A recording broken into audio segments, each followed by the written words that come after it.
Olá, internautas e ouvintes, é muito bom ter vocês aqui com a gente de novo. Chegamos ao nosso 4º episódio do projeto Pernambuco, Folclore e Folguedos. Eu sou Lina Fernandes e reforçamos aqui a mensagem de que esta publicação, de que este livro tem a arte de Pedro Índio, textos do Antônio de Campos e prefácio do José Mário Austrégésilo. Esse podcast é uma ferramenta de divulgação do livro Pernambuco, Folclore e Folguedos. O projeto cultural tem apoio do Instituto Vale Cultural e da Chesf Recife Eletrobras, por meio da Lei Rouanet. Lembrando que é um projeto da ADCE, Produção Cultural, editado pelo selo Mirada. A doação de 1.000 exemplares vai contemplar, melhor dizendo, 5 cidades pernambucanas e outras 2 no Nordeste. A capital do Pará, Belém, e a capital do Maranhão, São Luís. Vamos então começar.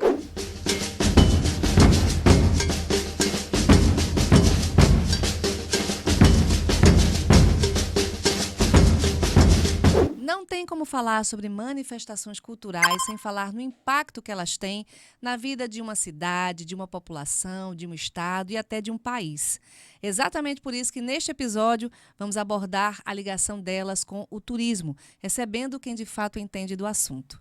Braulio Moura é historiador e turismólogo, pós-graduado em História, professor universitário, gerente de inovação turística da Prefeitura do Recife e venceu 2 prêmios. O Prêmio Nacional do Turismo, em 2019, e também o da Associação Brasileira de Turismólogos e Profissionais do Turismo, no ano de 2023. Tem ideias criativas que tira do papel, a exemplo do espetáculo Boi Voador, que você vai saber já já sobre ele. Seja bem-vindo, Braulio. Obrigado, Lina. É um prazer estar aqui falando desse projeto incrível, né, que é o Pernambuco, Folclore e Folguedos. Você já está aí paquerando a capa dele, né? Já está linda a capa, está lindo. E imagina que ele, como uma obra de arte, uma obra literária, né, para divulgar o folclore, para estimular a visita, para que as pessoas conheçam mais e melhor e que sejam tão mais orgulhosos, né, que pernambucano Isso, pertencimento. é orgulhoso.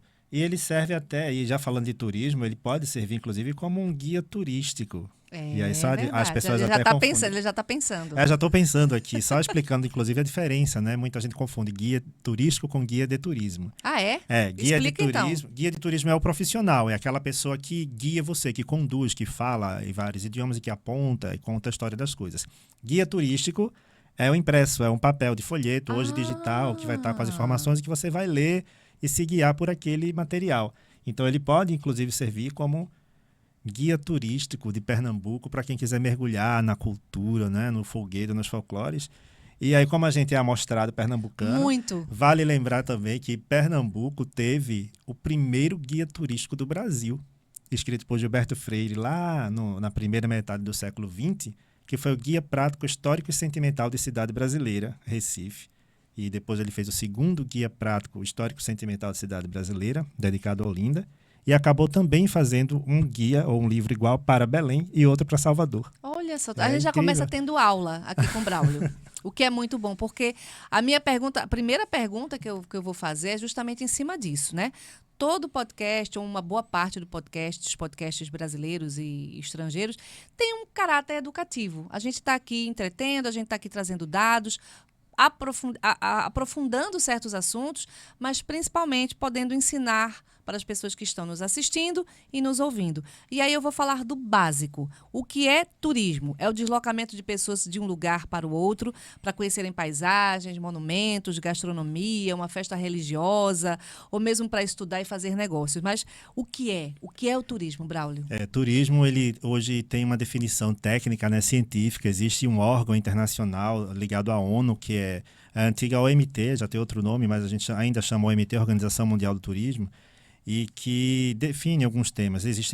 Tem uma academia, tem universidade, tem cursos, né? Tem graduação, tem mestrado, doutorado, especialização em turismo, e que definem as atividades. Então, primeiro, para ter turismo tem que ter turista, mas para ser turista ele tem que seguir uma série de coisas, além de se deslocar do seu local de moradia para um outro, e aí tem finalidades diversas. Sim. Mas ele tem que passar no mínimo 24 horas no lugar. Não basta somente 2 horinhas, 3 a 5, tem que ser 24 horas. Tem que ser pelo menos 24 horas e tem que pernoitar pernoitar e aí utilizar serviços como hospedagem, Antes só tinha hotel, hoje tem os serviços alternativos, né? Além das pousadas, quartos, aluguéis de residências de serviços diversos, tem couchsurfing, alimentação, transporte. Então, quando ele usa essa cadeia de serviços, ele pernoita e usa hospedagem, alimentação, transporte, ele é considerado turista. Aquele que vem e volta, o bate e volta, é um excursionista. Existe essa definição também. O cara vai na excursão, às vezes ele vai por conta própria, passou uma horinha ali e vai embora. Ele é excursionista. Como tem os navios, né? A pessoa que vem do navio... para, o pessoal desembarca, sai, faz aquele passeio e depois volta. É bom, importante para a cidade, deixa um dinheirinho também. Mas ela não está no conceito de turista. Mas aí o turismo ele vem desde a antiguidade, posso dizer, desde que o homem começou a ter consciência de humanidade e começa a se deslocar, seja para buscar comida ou fruto, ou enfim, ou alguma mudar necessidade de lugar, que ele tem, assim. Ele vai se deslocando e vai conhecendo novos lugares. E quando se estabelecem comunidades, começam a viajar de fato, a conhecer. Tipo, a Grécia Antiga, as pessoas iam de repente para o Egito ou para outras ilhas gregas conhecer outras culturas. E isso não era sistematizado. Mas existia essa prática. O turismo ele vai começar, de fato, lá no final do século XVIII para o XIX, com essa organização, viagens organizadas. E ao longo dos séculos e dos anos, ele vai ganhando uma sistematização, uma organização acadêmica, científica, não é, com definição do que é turista, com métodos, com do que é produto, do que é serviço, do que é região turística. E aí depois vão vir as segmentações, não é, do que era um turismo só para você conhecer o lugar, para conhecer um museu, conhecer um monumento, conhecer a história. Uma festa religiosa, como eu disse. Isso. E o turismo de negócios, que eu não sei se é o mais recente. É um dos mais recentes, porque aí você vê, o negócio em si é uma coisa muito recente, né? Esses congressos, eventos que hoje chama MICE. É uma sigla, né, que define congresso, evento, festa, entre outros, que envolve uma cadeia produtiva gigantesca. O Recife, inclusive, está entre as 10 cidades do Brasil que mais agregam, que mais competitivas também para negócios, e agora mais ainda, porque tem um centro de convenções novo no centro da cidade. Mas você tem várias definições, e que era muito esse turismo, por turismo, o turismo cultural. Aí lá em 1950 vai explodir no mundo inteiro o turismo de sol e praia, em que se viajava para ir à praia, que acabou ficando até hoje como um dos segmentos mais sólidos do Nordeste. É de longe assim, o segmento que mais traz gente, Pernambuco também, né, o turismo de sol e praia, que acabou sendo oportunidade para muitos destinos se desenvolverem, criar oportunidades de emprego, renda. E aí o turismo ele tem, em algum momento, o malefício do impacto que aquelas massas vão provocar. Uma quantidade muito grande de gente num determinado período, né? Isso, mas também vem um benefício para um lugar que às vezes não tinha perspectiva de desenvolvimento, e o turismo de sol e praia começou a trazer isso. E depois dos 1960 começam a dividir ali esses segmentos e identificar que nem todo mundo que estava indo para ali era para sol e praia. Aí vai ter o turismo religioso, que não é visitar só a igreja. Quando você só visita a igreja, é turismo cultural. Sim. Se você visita um templo motivado pela fé, se está indo pagar uma promessa, está indo acompanhar uma cerimônia, uma celebração, é turismo religioso. Círio de Nazaré, por exemplo. O Círio, a festa do Morro da Conceição, que se confunde com cultura do Recife também. Uhum. E assim vai segmentando, e hoje tem inúmeros, tem turismo criativo, não é, que o Recife hoje também... De experiência, né, Braulio? Você vai para a comunidade experimentar. Eu sempre digo que o turismo em si ele é uma experiência. Até esse termo, turismo de experiência, ele é questionado e questionável, porque você sair da sua casa, pegar um transporte, ir para um lugar completamente diferente do que você está habituado. Tem sentido. Comer uma comida diferente. Não é? Ainda que você não faça nada ativamente, você está tendo uma experiência. Uhum. Mas a ideia do turismo criativo hoje é que você seja coautor. Isso. Então você toca instrumento, você cozinha junto com a pessoa da comunidade ou com o chefe, você cria uma obra de arte, você pinta a sua camisa. Uhum. E aí está dentro dessa perspectiva. Existe hoje uma rede internacional de turismo criativo, e o Recife também vem despontando com esse segmento, que é novo. É uma aula. E o turismo criativo está intimamente ligado com esse turismo cultural, com a proposta, por exemplo, do Folclores e Folguedos. Sim. Então, vamos continuar aqui conversando essa conversa boa com Braulio Moura. Vou falar do Carnaval, que é a maior festa de rua do Brasil. No livro Pernambuco, Folclore e Folguedos, os quadros de Pedro Índio retratam o frevo, os bonecos gigantes de Olinda, as Virgens do Bairro Novo, que é um bloco de carnaval olindense com mais de 70 anos, em que os homens eles se vestem de mulher, esbanjando criatividade e o bom humor. E tem o Galo da Madrugada, que entrou no Guinness Book, anos atrás, como o maior bloco de carnaval do mundo, por reunir mais de 1 milhão de pessoas nas ruas do centro da cidade. Mas o Galo, ele não é um bloco, ele é um clube de máscara, né? É outra história, mas eu acho que pela nomenclatura não tinha lá no Guinness Book. Clube de máscara, vamos botar bloco. Mas tudo bem, a gente perdoa. O importante é que entrou. Mas no nosso carnaval cabe ainda a ciranda, o maracatu rural, o maracatu nação, entre tantos folguedos. Essa cadeia produtiva, Braulio, né, turística, reconhece e se beneficia dessa potência que é a cultura popular para atrair pessoas de todo o mundo. Como é que é esse diálogo entre essa parte, né, dessa cadeia turística ou a cadeia turística como um todo e a cultura popular? Ela é organizada? Como é que se dialoga? Ainda no Brasil, e especialmente em algumas cidades do Nordeste, ainda há alguns dilemas ou algumas dificuldades no sentido de aproveitar mais e melhor as manifestações populares. Porque o carnaval em si ele é muito bem aproveitado, é muito bem vendido, empacotado, embalado e atrai gente de fato. A gente sabe, não é? Todo ano no carnaval tem aquelas coletivas de quarta-feira de cinzas que o Isso. Estado, os municípios anunciam a Isso. ocupação hoteleira, Eu vou falar o sobre isso daqui a impacto na pouquinho. economia.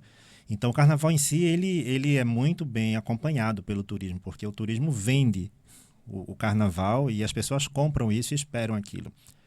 Mas quem faz carnaval, que é o maracatu rural, que é o maracatu nação, que é o bloco lírico, o clube de frevo, a troça, Isso. eles trabalham o ano inteiro. Muitos trabalham, têm uma ocupação principal, e às vezes é comerciário, é comerciante no bairro, é costureiro, é cobrador de ônibus. E tem essa jornada dupla, e larga do trabalho oficial e vai para casa começar a preparar a fantasia para o ano que vem, para fazer a Tem os rifa, ensaios. para angariar dinheiro, tem os ensaios, e ele acontece o ano inteiro por ali, por trás, como as quadrilhas de São João também, que se apresentam no São João, mas que elas trabalham o ano inteiro e movimentam muito dinheiro na economia. E aí, de certa forma, o turismo ele acaba não aproveitando isso o ano inteiro, e por outro lado, alguns segmentos vêm começando a despertar para isso. E aí você houve um tempo atrás, sempre havia uma inquietação de gente que dizia: frevo só tem aqui, em Pernambuco. Frevo só tem no Recife. Tem alguns lugares que tocam. Tem uma cidade em Sergipe, Neópolis, que o carnaval lá é só frevo. Ah, coisa boa. Olha aí. Mas é um ritmo nascido no Recife, em Pernambuco, é exclusivo, é patrimônio cultural da humanidade pela Exato. Unesco. E se perguntava, e o turista que chega em março, em abril, em setembro? Vai ver o Onde é quê? que vai ver frevo? E era uma inquietação, porque de fato não havia. E aqui nunca pegou, nunca colou aquelas festas temáticas para turista, né? Para inglês ver, como tem em outros estados. Uma noite nordestina. Já se tentou. Vários bares e restaurantes. Sério, era uma pergunta e vou aproveitar que a intervenção eu vou perguntar. Não colou? Não colou. E isso não colou porque a cidade ela tem um calendário cultural tão intenso e extenso e muitas vezes gratuito, Isso. que faz com que o turista e o próprio morador ele aproveite esse calendário cultural e que está ali dentro desse universo da cidade, e algumas manifestações são de fato sazonais, e que essas noites temáticas não colam. Mas aí o cenário mudou. O Recife hoje ele tem uma escola de frevo, dança, e ela já Isso. existe há algumas décadas, mas se mantém firme e forte lá na encruzilhada Isso, ali. na Avenida Norte. O Recife tem os grupos hoje de brincantes que dançam frevo na rua o ano inteiro e dão aula de graça, como Guerreiros do Passo, no hipódromo. Na vizinha Olinda, os brincantes na ladeira que também dançam e ensinam de graça na rua. Tem as companhias de dança que formam passistas profissionais e esses passistas eles acabam se profissionalizando, saem como brincantes para festejar, mas também ganham dinheiro para dançar, abrindo alas na frente de agremiações, e isso acaba dando fluxo para os desfiles e fica muito bonito aquele grupo de 50, 60, 100 passistas dançando Fazendo de forma essas sincronizada. evoluções, lindo. Temos o Passo do Frevo, que é museu, é salvaguarda, é produção, tem estúdio de gravação, tem biblioteca, tem centro de pesquisa, tem exposições temporárias, tem shows ao vivo, e que faz com que você tenha hoje frevo o ano inteiro. Então ninguém pode reclamar que não tem frevo o ano inteiro, porque tem. Eu já vi até gente reclamando que tem frevo o ano inteiro e que não é para ter. Eu tenho que rir. Eu já vi, Desculpa. gente, em Olinda, por exemplo, eu já vi algumas pessoas que são uma mente às vezes mais conservadora, dizem assim, Não pode ter frevo o ano inteiro, porque tem outras coisas em Olinda, tem a cultura da Semana Santa, tem as igrejas, tem não sei o quê, e é um carnaval eterno, e não é para ter carnaval eterno. Carnaval, minha gente, aqui em Recife, em Olinda, já começa em setembro. E isso é tão nosso, e eu falei assim, olha, você já conheceu algum outro lugar no mundo? Primeiro, que tenha frevo, não tem. E segundo, que um carnaval comece a ensaiar em setembro, com ensaios abertos na rua, com os passistas, com as orquestras, com bonecos gigantes, só tem aqui. Então, se só tem aqui, e se essas agremiações estão querendo ensaiar e se mostrar na rua o ano inteiro, que mostre que tem um carnaval eterno. E aí sim, se a gestão, porque o turismo ele se faz com o privado, não é quem faz turismo é o privado, é o empresário, o pequeno empresário, é a agência, e de repente as manifestações elas aprendem isso, mas a gestão pública ela precisa organizar, planejar e vender, porque quem promove o turismo para os outros destinos é o público, quem faz ações de promoção. Você tem essa experiência de sair do Recife no roadshow da Prefeitura do Recife para fazer essas apresentações, né? Isso, a gente faz, eu já fiz muito, tanto como técnico, também como personagem. Já fiz um personagem, Sim. que era o Braulio Gamp, em que eu saía, eu fazia uma apresentação para agentes e operadores de viagem, vestindo lá, né, a característica, a fantasia, e aí a gente faz uma apresentação lúdica do Recife, contando as vantagens dele vender a cidade para o cliente dele, de mandar a turista para cá, e a gente vai falando desde o aeroporto, dos voos, conexões, a rede hoteleira, aos atrativos e novidades da cidade. Uhum. Mas de uma forma leve, divertida, que fixa melhor na cabeça do agente, e de repente chega o cliente dele e fez, olha, eu quero ir para o Nordeste, eu queria uma cidade que tivesse cultura, gastronomia, praia, Recife. Recife. Entendi. Recife. Entendeu? E aí vem o caso hoje de Olinda, eu cito Olinda, eu moro no sítio histórico de Olinda e eu vejo muito disso, tipo, existe um carnaval eterno, mas que é mal aproveitado, de certa forma, né? Talvez pela gestão pública e até pelas agremiações.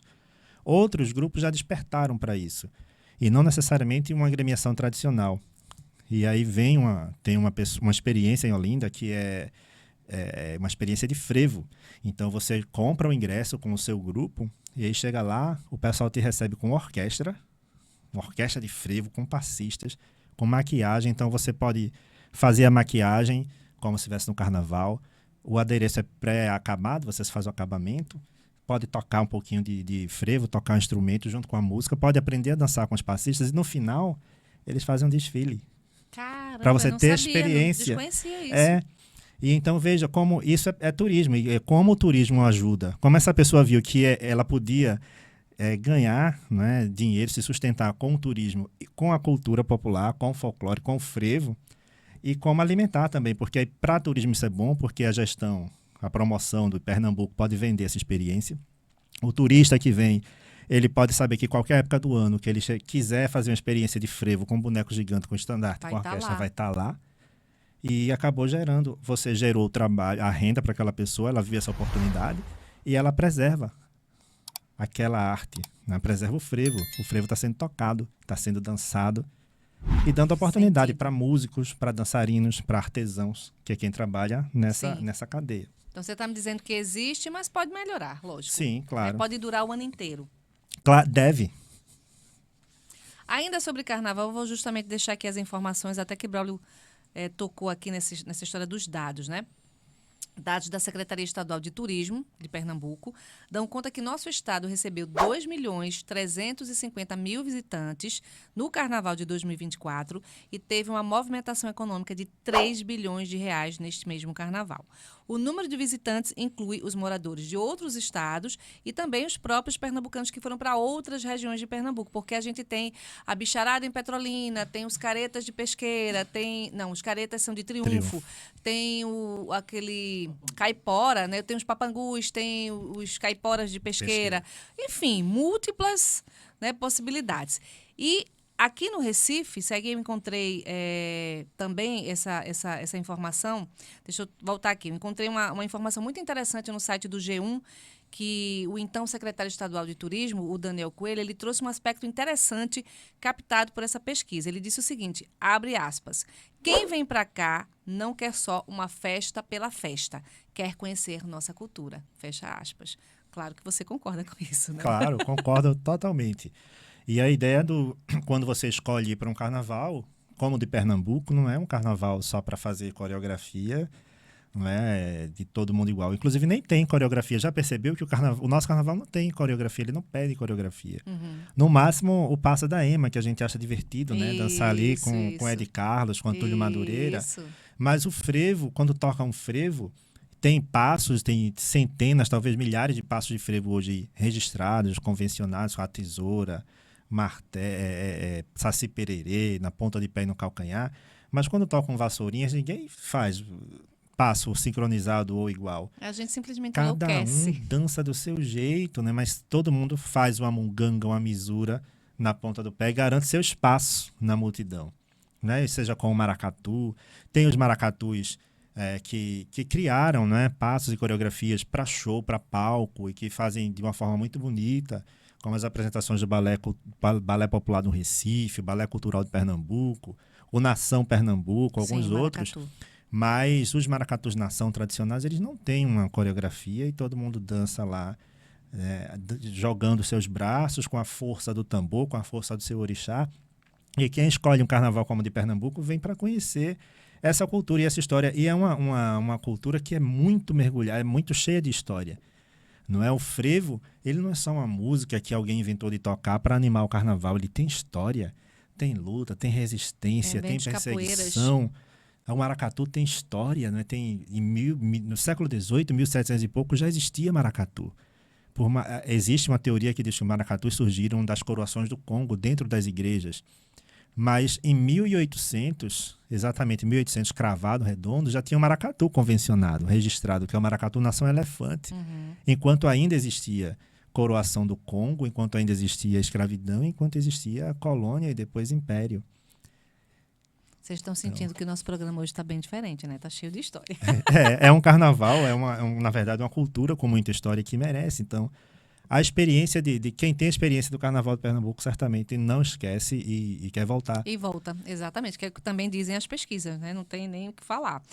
Fala um pouco pra gente sobre esses protagonistas desse setor turístico, né? Imagino que seja uma cadeia extensa, que vai desde o dono do hotel até a tapioqueira, tá todo mundo ali junto na mesma vibração, porque quer receber aquele público, quer que ele volte, quer vender o seu produto. Apresenta para os nossos internautas e ouvintes, né? Se não for algo muito extenso e complexo, lógico. É muito extenso É. e complexo. Tem até 10 anos atrás, se dizia que o turismo ele movimenta 50 setores da economia. Olha só, 50. Hoje já se sabe que são mais de 500. Então, certamente eu não conseguiria listar Uhum. aqui, mas só um exemplo, né? Quando você vê uma pessoa no Marco Zero tirando foto com a sombrinha de frevo na mão, aquela pessoa com aquela sombrinha de frevo, ela é R$300 por dia na cidade. E isso porque ela está pagando a diária do hotel. No hotel ela acordou, ela vai tomar café da manhã. O café da manhã do hotel tem a fruta que eles compraram no fornecedor, vai ter o queijo coalho, vai ter o iogurte, vai ter os alimentos. O bolo de rolo. O bolo de rolo, vai ter os funcionários que trabalham ali, que recebem salário, da camareira, do recepcionista, do segurança, do manobrista, da manutenção. Aí saiu do hotel, ele talvez contrate um passeio, um receptivo, sim, que já é mais dinheiro rodando. Talvez ele vai por conta própria para o Marco Zero, ele pegou um Uber. Ou um táxi, e aí mais dinheiro. Ele foi na praia, ele tomou um coco na barraca, sentou na cadeirinha, tomou uma cerveja, tomou um caldinho, comprou um amendoim. E esse dinheiro ele vai sendo deixado ali na cidade. Imagine isso, o movimento de uma pessoa. Foi para o Marco Zero, pagou ao fotógrafo para tirar uma foto divertida e receber a foto na hora. Vai no centro de artesanato, comprou alguma lembrança. Coisa, aí vai entrar na sinagoga, vai pagar o ingresso. Vai pagar o ingresso do Passo do Frevo, vai almoçar, e assim vai. Então, imagina quantos setores são impactados com isso, de transporte, combustível, serviço, limpeza, alimentação.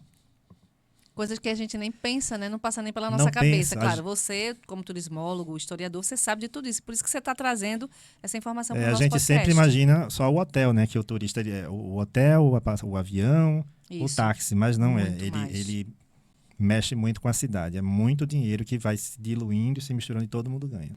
Bom, eu vou fazer aqui uma propaganda do nosso livro Pernambuco, Folclore e Folguedos, né? A gente tá falando muito sobre capital, né? Olinda, que não é a capital, mas é ao lado do Recife, falando do litoral, né? Mas saindo para seguindo para outras regiões do estado. Nesse livro, Pernambuco, Folclore e Foguetes, tem a Missa do Vaqueiro, lá em Serrita, no sertão. Tem Nova Jerusalém, o maior teatro ao ar livre do mundo. Olha aí o Guinness Book de novo, na cidade de Brejo da Madre de Deus, no Agreste. E tem nas pinturas do Pedro Índio, nos textos do Antônio de Campos, o artesanato indígena. São 10 tribos indígenas que a gente tem no nosso estado. A gente tem a olaria, que é um espaço físico em que se transforma o barro em peças utilitárias. Tem a rendeira, tem a labirinteira, que é quem faz uma determinada renda chamada labirinto.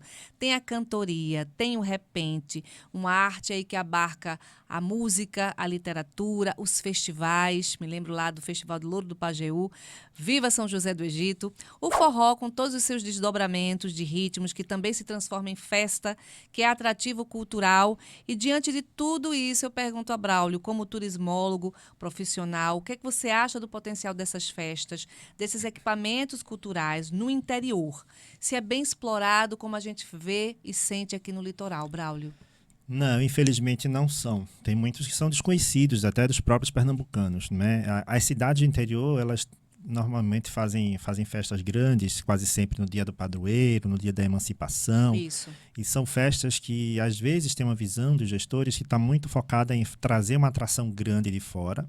Que não tem nada a ver com a cidade. Que não tem nada a ver com a cidade, mas traz aquela atração fora porque agrada o público, né, morador, atrai alguns moradores do entorno que vão em caravanas para ver o show de uma dupla sertaneja, por exemplo, e que acaba não agregando nada para a cidade. Nem agrega para a produção cultural local, nem para artistas e artesãos, e dá prejuízo, porque ele vai investir caro naquele show, ele talvez movimente a economia ali de alimento e bebida, mas aquelas pessoas que vêm dos municípios vizinhos, elas muitas vezes nem gastam, porque elas vão levar cooler com suas bebidas, com suas comidas, vão deixar o lixo na cidade para limpar e vão embora.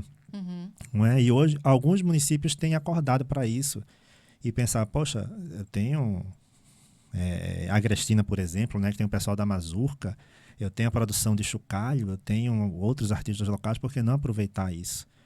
Não é? Então, na região de Agrestina, por exemplo, algumas cidades se uniram, estão se organizando dentro do programa de regionalização do turismo do governo federal, Ministério do Turismo, e criaram uma rota chamada Encantos do Agreste. E eles estão vendendo essa rota turística que engloba várias cidades, aproveitando as características geográficas, culturais e gastronômicas de todas elas. Que interessante. Como potencial turístico. Como você tem na região de Petrolina e adjacências, né, explorando a fruticultura, o vinho, as vinícolas, a uva como um potencial. Aí você tem, a cultura vem junto com as carrancas, com o samba de véio, né, dali de Petrolina.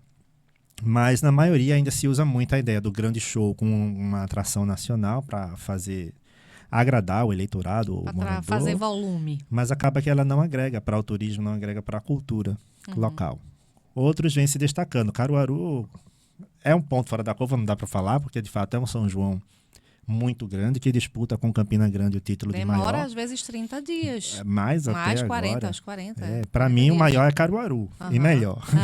Porque tem uma disputa, para quem está nos ouvindo e nos assistindo, que não é daqui de Recife, de Pernambuco, do Nordeste, existe uma disputa entre duas cidades, Campina Grande, na Paraíba, e Caruaru, no Agreste pernambucano. Quem faz o maior e melhor, né? O que é uma disputa saudável, todo mundo ganha, você pode ir para um, depois ir para outra, que está tudo certo, mas são propostas até distintas, assim, musicalmente até se assemelham, né? Isso ainda, essa história dos shows de fora, gente que nem toca forró, mas que vem fazer um show. Às vezes o forró ele fica mais direcionado a um determinado polo, a um determinado palco, não recebe os mesmos cachês. Aí se a gente for falar sobre isso, né, Bravo? De repente para um outro dia, um outro tema. Sim. Mas o que eu trouxe Caruaru é a parte das atrações que agrada a uns e a outros não, é como a cidade se profissionalizou nesse sentido de aproveitar o São João, que virou, é uma marca da cidade. Não tem como falar de Caruaru e não lembrar do São João da cidade, não lembrar da feira de Caruaru, que é tradicionalíssima. Que é patrimônio cultural do Brasil. Acho que tem 100 anos ou mais de 100 anos. Tem mais, né? tem muito mais. A razão de ser da cidade é a feira. A feira. Que está no livro também. Não a Feira de Caruaru, mas a feira está no livro. Nosso livro. Feiras, no geral, são muito importantes para a cidade. Feiras e mercados públicos, né? É cultura, é a alma do local. Então, a cidade, ela teve um São João que cresceu e virou uma marca própria, não dá para saber. Então, a parte de ter atração que canta forró ou não, ela se profissionalizou e ela usa isso muito bem. Para turismo, inclusive. E vende, e o turismo se apropriou também do São João de Caruaru e vende muito. Tanto para temporada, quanto para o bate e volta, que aí é a excursão. Que aí já não é, a gente aprendeu que não é turismo, é excursão. É excursionista. Deixa eu trazer aqui uma informação para Braulio Moura, para quem nos assiste e nos escuta. No final do livro, Pernambuco, Folclore e Foguedos, tem um mapa cultural de todo o estado de Pernambuco, em que você encontra esse folclore, esses folguedos, em cada região. E ainda um calendário festivo, com as datas fixas e as datas variáveis de todas as manifestações que são apresentadas no livro. Então, você que está nos acompanhando, e Braulio também já sabe que tem esse plus. Braulio, eu vou fazer um recorte bem específico, que são os projetos de sensibilização turística, que apresentam, que exploram histórias, equipamentos, arquitetura, sedes de agremiações da cultura popular, templos e até histórias de assombrações, lendas que abordam o sobrenatural de uma cidade. Essa também é uma forma, é um produto criativo que aproxima moradores, turistas de uma cidade, não é mesmo?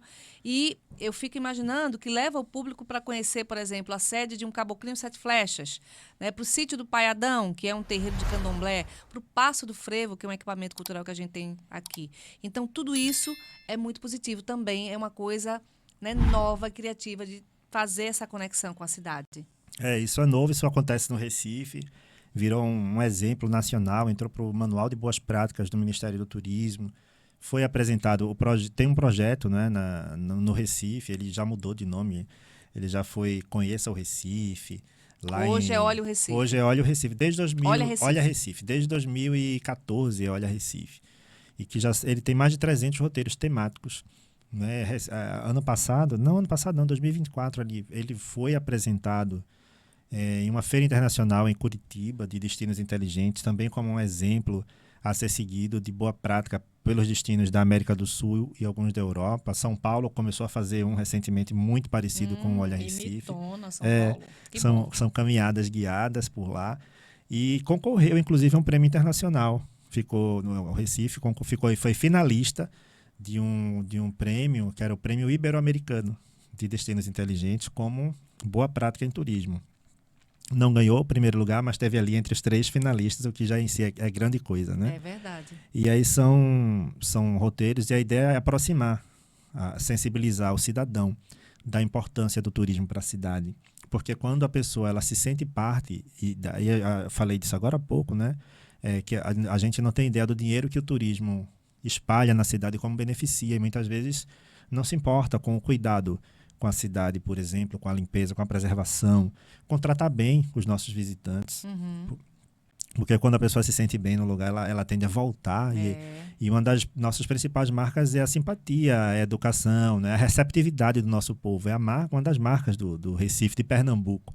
E muita gente gosta disso e volta para cá por causa disso, porque eles acham o povo muito bem recebido, o povo é caloroso, é receptivo. Então, a ideia de um projeto de sensibilização é fazer com que as pessoas se sintam parte, entendam a importância do turismo para a cidade, mas também se sentir parte da cidade. Porque você passa ali todo dia na Agamenon Magalhães, por exemplo, e tem um monumento lá, que são duas figuras humanas com uma vassoura, um escovão, assim. Sim. Você não sabe o que é aquilo. Aí, de repente, você traz e fala, olha, isso aí é um monumento aos garis. De Abelardo da Hora? De Abelardo da Hora. Isso você fala, são os profissionais que varrem a rua, que limpam a rua. Isso foi uma homenagem que a Prefeitura do Recife, em 1972, fez para esses profissionais.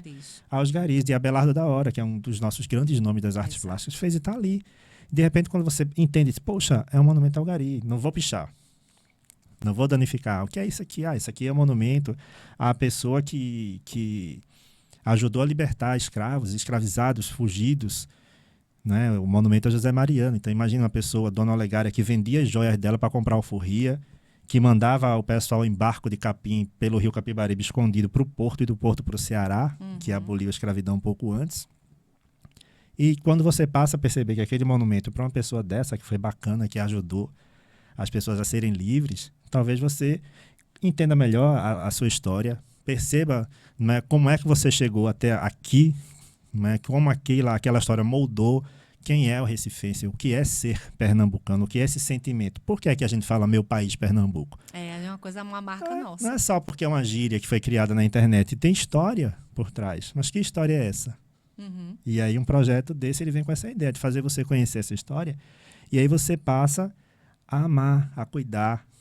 É a frase famosa de Santo Agostinho: a gente só pode amar aquilo que a gente conhece. É verdade. Puxa vida, a gente também está trazendo Santo Agostinho para nossa conversa. Braulio, você idealizou um espetáculo chamado O Boi Voador, que tem a ver com toda a história, que tem a ver com o período da história de Pernambuco, quando tivemos o domínio holandês do Conde Maurício de Nassau. Eu, particularmente, sou apaixonada por Conde Maurício de Nassau. Ele trouxe muita coisa positiva para Pernambuco. E é um espetáculo encenado nas ruas, em um lugar histórico e que faz parte do aniversário do Recife. Conta pra gente sobre o Boi Voador. O espetáculo, ele foi um devaneio, né? Assim, começou um dia, eu estava com Adriano Cabral, o ator, Que é ator. e com Cídia Raiuti, que é filha de um ator também, Germano Raiuti, Sim. e ela trabalhava comigo no mesmo setor, e a gente estava ali falando sobre uns roteiros com atores que são feitos até hoje, de vez em quando. Mas aí veio essa coisa do aniversário do Recife, sabe o que a gente podia fazer? A gente começou a delirar. Podia fazer isso, podia fazer aquilo, e de repente a gente chegou numa ideia de encenar o Boi Voador. Mas a gente não pensou um roteiro qualquer, um Olha Recife, com atores na esquina. A gente pensou numa coisa gigantesca, grandiosa. A gente pensou no festival de 3 dias, com grid, com arco na ponte refeito, com tela, com impressão. Porque Pernambuco tem a ponte mais antiga do Brasil. Tem. É a Maurício de Nassau? É a Maurício de Nassau. Que até hoje está de pé, conservada, graças a Deus, porque o Recife são ilhas interligadas por pontes, né? Ilhas interligadas por pontes, mas continue. E aí nasceu, né, a ideia do espetáculo. Depois ele foi ajustado a gente, como bons pernambucanos, pensamos em grandeza demais. Sim, nós somos amostrados. Queria fazer o maior espetáculo ao ar livre do mundo, depois de Nova Jerusalém, Em linha claro. reta. Em linha reta. Mas ele virou um espetáculo grandioso, produzido pela Metron Produções, e que acabou ganhando um prêmio nacional, né? Olha Justamente aí. de turismo, foi o Prêmio Nacional do Turismo, na categoria espetáculo ou ação de turismo associada ao patrimônio cultural. E que traz a memória, né, do que foi esse período holandês, que foram 24 anos, mas que aconteceu tanta coisa que parece que foram 240 no imaginário do pernambucano. Aí você teve a primeira ponte de grande porte do Brasil, o primeiro observatório astronômico do hemisfério Sim, que sul. ali próximo, Na esquina da 1º de março com a Rua do bem Imperador. próximo, é só atravessar a ponte que Você está lá. teve o primeiro jardim botânico, o zoológico. Você teve a primeira sinagoga das Américas. De onde partiram os judeus que foram fundar Nova York. As primeiras manifestações de arte civil, de artes plásticas civis, porque você só tinha arte sacra nas igrejas. De repente chega Eckalt, Franz Post, né, pintando uma cidade planejada, né, por Peter Post, a Mauritsstad, a cidade Maurícia, entre outras coisas que aconteceram por boa. ali. É verdade. E E o boi aí- voou mesmo? O boi voou, uma carcaça, né? Foi uma carcaça pendurada. No dia do episódio, as pessoas ficaram revoltadas com o Nassau, porque elas pagaram o pedágio e ele cobrou o pedágio para atravessar, para reaver o dinheiro que gastou na construção. E no fim disseram, mas o boi não voou, você botou uma carcaça. Isso é estelionato. Foi talvez o primeiro 171 do Brasil também. Mas ele respondeu para as pessoas que atravessar o rio sem molhar os pés era uma conquista. Tudo é narrativa nessa vida. Adorei. E Incrível, isso muito virou. inteligente O esse Boi homem. Voador hoje está em livro infantil, nas escolas. Foi tema de samba enredo da escola de samba do Rio de Janeiro. É um danado esse Maurício de Nassau. Tem uma música de Chico Buarque, né, que fala do Boi Voador também. Olha, e aí você idealizou, a Prefeitura do Recife colocou, né, esse espetáculo nas ruas, e é uma coisa que fica, eu não vou dizer como política pública, porque é outra história, mas é uma coisa que tende a todo ano acontecer? No primeiro ano a gente queria fazer o Boi Voador, e sai no outro ano vamos fazer a Revolução de 1817, e de repente a gente podia retomar. Centenário esse ano, né? O Calvário de Frei Caneca, Sim. era um sucesso no centro do Recife, né? E de repente Eu lembro muita desse gente nem sabe que espetáculo. existia. Eu lembro né? desse espetáculo, Você Calvário de lembra? Frei Caneca, um dos maiores revolucionários desse país, um homem que era religioso, né, mas ligado ao nosso processo de emancipação, né? Pernambuco, durante não sei quantos dias, você vai me corrigir, me dizer quantos, a gente foi uma república independente, né? Fomos, em 1817, por 2 meses e meio aproximadamente, um país, o país Pernambuco, com constituição, com junta de governo, com bandeira, né, uma república. Em 1821, 24, nós ficamos independentes de Portugal, um ano antes do Brasil. O primeiro passo para a Guerra da Independência no Brasil foi dado por Pernambuco, com a conspiração dos Suassuna e a Convenção do Beberibe, que assinou uma independência, de certa forma. Depois, o governador português e tomou decisões por conta própria, a revelia do Rio de Janeiro ou de Lisboa.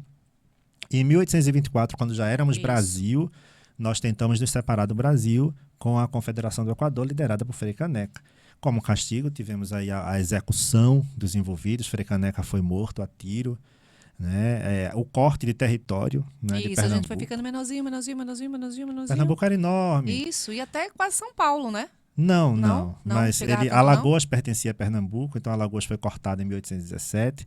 Depois todo o interior do sertão do São Francisco, que desce hoje para a Bahia, fazendo fronteira com Minas, foi entregue à Bahia, né, como um presente, por assim dizer, porque a Bahia não aderiu ao movimento, ainda mandou tropas para ajudar a sufocar o movimento. Então o Império ele corta esse território como punição para Pernambuco e doa para outra comarca. E outros foram se desmembrando, mas por outras questões, como o Ceará, por exemplo, chegou a pertencer a Pernambuco, mas aí é só uma separação política, nada envolvendo exatamente um conflito. Então é uma delícia essa conversa. Mas, vou perguntar a você.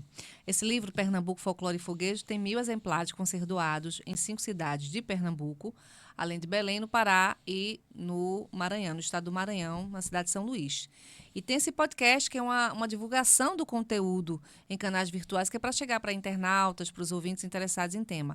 Como que você acredita que esta publicação, este livro, que tem essa capa linda, que tem esses apoiadores culturais de peso, colabore com o que você faz como turismólogo e para o setor de turismo em geral? Trazendo arte, né, como informação e agregado a contexto, ele pode funcionar, eu falei no começo, como um guia turístico, como uma obra de contemplar, de conhecer, de mergulhar nesse universo fantástico que é a cultura de Pernambuco. Veja, a gente aqui em alguns minutos já falou de tanta coisa, mas tem muito mais. Né? Você citou aí a bicharada do Jaime do interior, os caipora de Pesqueira, os caretas de Triunfo. A gente tem os bonecos de Belém de São Francisco, os bonecos de Olinda, o frevo com suas vertentes, os maracatus, as pretinhas do Congo. Mas é uma lista que parece que não vai acabar nunca se você for listar manifestações culturais, considerando folclore, música, dança. Aí, quando a gente vai para a arte e artesanato de Pernambuco, é uma lista sem fim. Não é? Então, uma obra como essa, ela ajuda a divulgar. Eu acho que 1000 é muito pouco. Você ter pelo menos 10.000 exemplares para serem distribuídos. Mas você acredita justamente nisso, né? Nesse poder de ampliação dessas informações, dessa beleza, desse acervo para mais e mais pessoas. Sim, quanto mais chegar nas pessoas, melhor. E é sempre isso que eu digo. Seja para quem não conhece e virar turista, imagine você, recifense, isso falando de Pernambuco, um recifense resolve ir a Petrolina, resolve ir a Salgueiro, resolve ir a Serra Talhada, ver lá em loco, ver de perto e se hospedar e deixar dinheiro lá, movimentar dinheiro lá e ganhar muito com isso, porque não vai ser um gasto, é um investimento, né? Viajar é um investimento em você mesmo. Isso. Porque você volta sempre outra pessoa, você aprende a outra cultura, outra comida, outra arte, outra música, você conhece pessoas, você sai dali daquele seu dia a dia. Então, estimular esse turismo interno dentro do estado de Pernambuco, é dar conhecimento para quem tiver um livro desse na mão, dessas manifestações que às vezes a pessoa não faz ideia. A pessoa não faz ideia que existe a renda do labirinto. Isso, exatamente. E se ela tem... Opa, o que é isso aqui? Onde é que eu acho isso? De repente ela vai se estimular a ir lá atrás. Não só ver a pessoa fazendo, mas comprar também. Nem que seja no centro de artesanato. Eu adoro o centro de artesanato de Pernambuco. Que é o que fica na Praça do Marco Zero. Ele hoje tem, acho que tem unidade em shopping também, tem o em Bezerros, que foi o primeiro. E a ideia daquilo é fantástica, porque o do Marco Zero, por exemplo, ele funciona como um museu. É uma amostra do que é feito do litoral ao sertão de Pernambuco. Exato. Se você quiser entrar só para olhar, e você pode comprar qualquer coisa. Isso. E o dinheiro vai direto pro artesão. Artesão. Não tem atravessador, tem o contato do artesão, se você quiser entrar em contato com ele. É maravilhoso aquilo ali. Que massa. E é chancelado, não são peças que você vai achar em qualquer feira. Que às vezes Tem se uma faz... curadoria, né? Bem apurada. Tem curadoria, porque às vezes tem peça que se faz em série, aí você chegou em Copacabana, Fortaleza, João Pessoa, Recife, Tá lá. só muda a frase embaixo, lembrança de. É verdade. Mas lá não, tem curadoria, então eu recomendo muito. E de repente, se não puder ir até lá, talvez você encontre até o que tem nesse livro lá. Ai, Braulio Moura, para nós encerrarmos o nosso podcast, as suas considerações finais. Bom, primeiro é sempre um prazer falar de Pernambuco, falar de Recife. Eu fico feliz de participar desse projeto e de saber, não é, que é uma coisa tão bonita. Eu só pensei nele mesmo, quando pensamos, né, toda a produção aqui, a gente tem que relacionar isso com o turismo. E Braulio é um nome técnico, né, muito forte, então a gente fica feliz. Mas eu cortei você, pode continuar. Não, imagina, fica à vontade. Imaginar que uma coisa dessa tão bonita, né, possa ser distribuída por aí para que as pessoas tenham acesso a isso. E arte, cultura move a gente, né? A arte é aquela... Eu esqueci a palavra, meu Deus. Ela não tem uso prático, mas ela é essencial. Sim. Não é? A arte é uma coisa que não seria supérflua, mas ela não é necessária. Mas ela é necessária. Totalmente. Porque move a gente, mexe. E é quando você pega essa arte Emociona. feita, né? A gente tende a separar a arte de artesanato, mas o que é? Que linha tênue é essa que separa a arte de artesanato? É arte. A pessoa que faz uma renda de labirinto é um artista e cria desenhos. Não é? Ou o vaqueiro que faz as rocalhas e as voltas no seu gibão para decorar o seu chapéu, a sua roupa, a sua armadura de couro. Desses artistas anônimos que estão lá dentro e que precisam muitas vezes, não necessariamente de divulgação, mas de respeito, de conhecimento e principalmente de preservar. E para preservar é preciso difundir, é preciso saber, é preciso conhecer e volto para aquela história. A gente só pode amar aquilo que a gente conhece. Então vamos conhecer para amar e defender a nossa cultura. Muito obrigada, Braulio. Prazer em tê-lo aqui no nosso podcast. No próximo episódio, a gente vai falar sobre o livro Pernambuco, Folclore e Folguedos, pelo aspecto da produção cultural, com a produtora Dora Dimenstein, da ADCE Produção Cultural, e com a Tassiana Oliveira, do selo Mirada. Esse podcast tem edição de áudio de Admilson Rufino, do Estúdio One, ou aliás, é One Studio, né, Rufino? One Studio. Temos a assessoria de imprensa de Ivelise Albuquerque. A apresentação e produção é minha, Lina Fernandes. Este livro tem patrocínio cultural do Instituto Vale Cultural e da Chesf Recife Eletrobras por meio da Lei Rouanet. É um projeto da ADCE, Produção Cultural, e editado pelo selo Mirada. Essa edição, repito, 1.000 exemplares distribuídos em 5 cidades pernambucanas, na cidade do Pará, aliás, de Belém, que é a capital do Pará, e também em São Luís do Maranhão. Todos os canais estão aqui, o Spotify, o YouTube, todos os canais virtuais estão à sua disposição para você nos acompanhar e principalmente para disseminar, espalhar, difundir aqui esse nosso conteúdo. Um grande abraço para quem está nos escutando, para quem está nos assistindo e a gente volta no próximo episódio.